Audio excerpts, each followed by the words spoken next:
Satu tentara Lebanon jadi korban tewas dalam perang utama Hamas Israel. Kematian itu menjadi kematian pertama angkatan bersenjata Lebanon sejak serangan lintas batas dengan Israel. Dikutip dari Al Jazeera pada 6 Desember, satu tentara Lebanon itu tewas setelah tertembak peluru Israel di pos perbatasan di Bukit Oweidah. Selain satu korban tewas, dikabarkan bahwa ada 3 tentara lainnya yang mengalami luka-luka. Kabar itu tertulis dalam pernyataan militer pada Selasa 5 Desember 2023 kemarin. Diketahui Hizbullah mengatakan bahwa para pejuangnya telah menyerang 4 posisi Israel di sepanjang perbatasan. Sementara Israel mengatakan bahwa beberapa rudal yang diluncurkan dari Lebanon Selatan jatuh di wilayah kosong.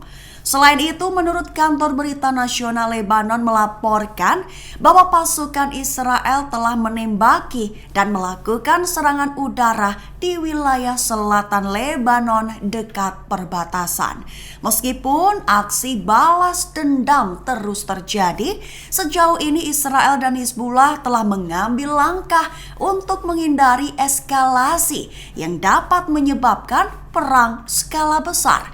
Penegasannya adalah tentara Lebanon tidak terlibat langsung dalam pertempuran utama Hamas Israel. Para pengusaha di Gaza terbunuh oleh serangan militer Israel. Kematian itu disebut meninggalkan lubang besar di dunia startup dan bisnis. Dikutip dari Al Jazeera pada 6 Desember, kisah ini diceritakan oleh Mohammed Sharif Youssef. Ia adalah seorang konsultan kewirausahaan di Organisasi Pengembangan Industri Perserikatan Bangsa-Bangsa. Korban tewas pertama adalah temannya bernama Tariq Tabet, pemimpin inkubator bisnis di Fakultas Ilmu Terapan Universitas di Gaza. Kemudian pada 14 November, tepat 2 minggu setelah kematian Tabet, Youssef menerima berita yang lebih menyedihkan. Teman dekatnya saat bekerja sama di Gaza Skygeeks dan Work Without Borders bernama Abdelhamid Al-Fayoumi telah terbunuh.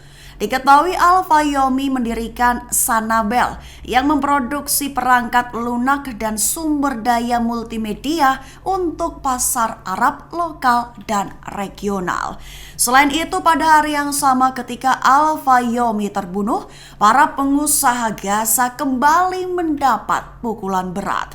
Ketika Dr. Yasser Al-Alam, bapak baptis kewirausahaan, terbunuh dalam serangan Israel di pusat kota Deir el-Balah. Al-Alam dikenal karena menemukan solusi tak terduga dan menciptakan strategi pemasaran yang inovatif. Youssef mengatakan bahwa orang-orang yang gugur dalam perang tersebut, baik disebutkan atau tidak, meninggalkan dampak yang menyakitkan. Ia menegaskan bahwa insiden pembunuhan tersebut harus dijadikan sebagai bahan bakar yang mendorong menuju kesuksesan kewirausahaan di Gaza untuk menyelesaikan perjalanan mereka terdahulu. Warga Palestina yang tinggal di Nablus memberikan peringatan di mana akan ada serangan pemukim ekstremis yang mematikan hingga meningkatnya pembantaian di desa-desa kecil. Dikutip dari Al Jazeera pada 6 Desember, peringatan itu diungkap oleh Abdul Atimwadi dan Ahmad Talat Ziadeh. Keluarganya pernah menjadi korban keganasan pemukiman Israel. Sebagai informasi awal, desa itu adalah Desa Kusra, rumah bagi sekira 7.000 warga Palestina yang tinggal di selatan Nablus di wilayah utara tepi barat yang diduduki. Sedangkan serangan yang terjadi dan dilakukan oleh pemukim Israel antara lain penembakan, penikaman, pelemparan batu, pemukulan hebat dengan pipa atau tongkat kayu, pembakaran, hingga perusakan serius pada rumah, kendaraan, dan lahan pertanian. Sejak serangan mendadak 7 Oktober lalu, serangan pemukim meningkat secara eksponensial di tepi barat yang diduduki. Dikabarkan, pemukim telah membunuh sedikitnya 9 warga Palestina selama 58 hari terakhir kala itu. Mereka menyerbu desa-desa Palestina setiap hari, menyerang warga dan properti mereka, serta melukai puluhan orang. Ahmad Talat Ziadeh, 43 tahun, juga bercerita di mana ia tertembak dan rumahnya menjadi sasaran serangan pemukim. Di tengah perang yang sedang berlangsung di jalur Gaza, serta semakin mempersenjatai pemukim Israel di tepi barat yang diduduki, justru warga di desa-desa selatan Nablus mengatakan mereka memperkirakan akan ada lebih banyak serangan menanti mereka di lokasi mereka berada. Abu Hamzah selaku juru bicara militer Brigade Al-Quds membongkar imbas konfrontasi pendudukan Israel di Khan Younis pada Selasa 5 Desember. Satu di antaranya adalah kendaraan militer Israel hancur, tidak dapat digunakan kembali, dan adanya korban jiwa. Dikutip dari Al-Mayadin pada 6 Desember, lokasi pasti konfrontasi langsung terjadi di timur Al-Qararah dan timur kota Gaza. Abu Hamzah menekankan bahwa hal kecil yang dilakukan pejuang merupakan tindakan heroik Brigade Al-Quds. Ditekankan agar Brigade Al-Quds selalu tabah dan siap di lapangan di seluruh penjuru Gaza.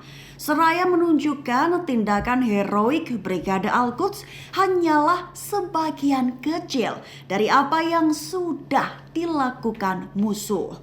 Selain itu, di sisi Brigade Al-Qassam, mereka juga berhasil melawan tentara musuh menggunakan senapan mesin di sepanjang timur Gaza. Imbasnya, pejuangnya berhasil membunuh 10 tentara IOF di Khan Younis, selatan jalur Gaza.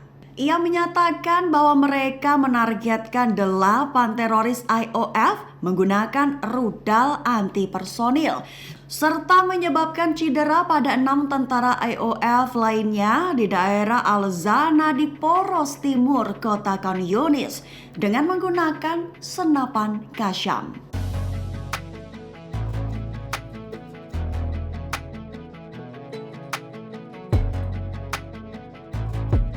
Warga Deir al-Balah di jalur Gaza berupaya mencari korban selamat di gedung pusat Gaza.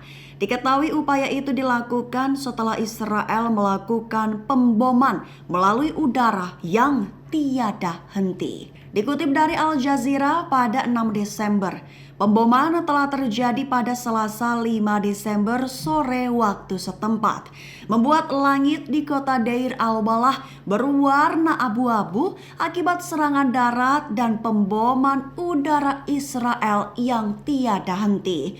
Kebakaran juga terjadi di tengah jalan yang sudah dipenuhi puing-puing. Namun hal itu tidak menghalangi puluhan orang untuk berkumpul di gedung 3 lantai Abu Musbih yang dibom Israel. Kerumunan pria itu dikabarkan sedang berusaha mencari korban selamat dan mengambil jenazah mereka yang dinyatakan tewas.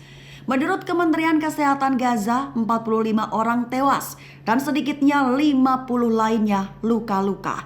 Ditambah masih ada beberapa korban tewas yang masih terkubur di bawah reruntuhan. Diketahui korban luka diangkut dengan mobil sipil, tuk-tuk, dan ambulans ke Rumah Sakit Martir Al-Aqsa. Sebagai informasi akhir, lebih dari 16.200 warga Palestina telah terbunuh di Gaza oleh pasukan Israel sejak 7 Oktober dan sekira 42.000 lainnya terluka.